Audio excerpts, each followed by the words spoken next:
arguing that as a result of the invasion, our congressional leaders adhere to the letter of the law without adhering to the spirit of the law.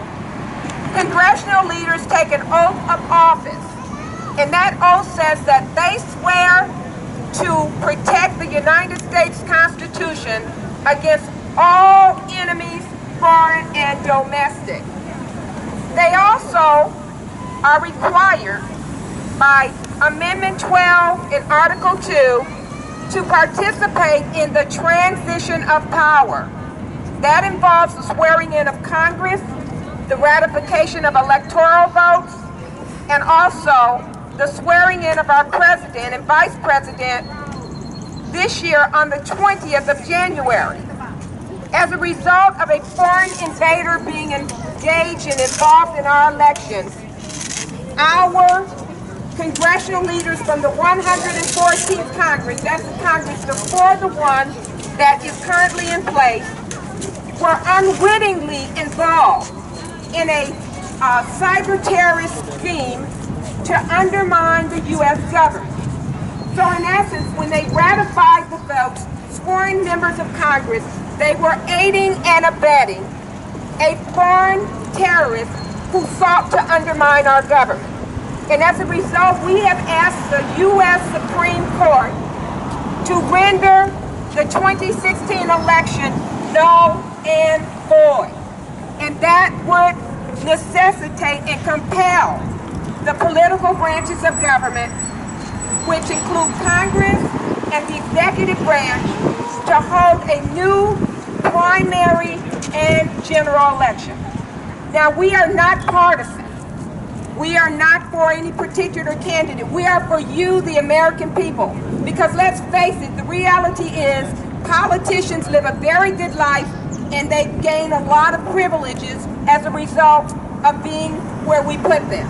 So we're asking that you would go to our website at www.revote.info, share it, and please educate individuals about this case that is now before the U.S. Supreme Court.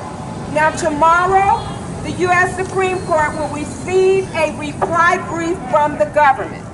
So our case is inside. The reply brief is expected. And constitutional lawyers across the country told us that there was no way that anyone could get a case before the Supreme Court calling for a revote. Justice Ruth Bader Ginsburg has seen the case via an individual application to a judge for a stay. We sought to stay the election, the inauguration, but of course that was only one day before the actual inauguration. Justice Stephen Breyer also saw our argument, and the case is still inside. So we ask again that you please share information about this case. Now, one final point. A similar occurrence occurred in Austria and the Ukraine, where Russia, which is exceedingly good at hacking systems, amongst the best in the world, if not the best in the world, intervened in their elections.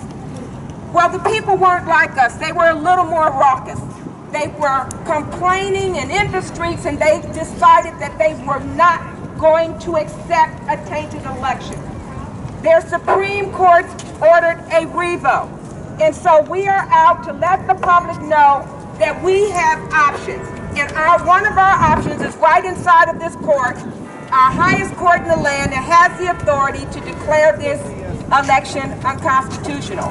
So please, join us in supporting a revote. Remember, President Obama ordered the dignitaries from Russia out of the country. But we've had one investigation after another. But an investigation is no substitute for a new election. Thank you. If you have any questions, I'm more than happy to answer them. Are you supposed to say this? I am.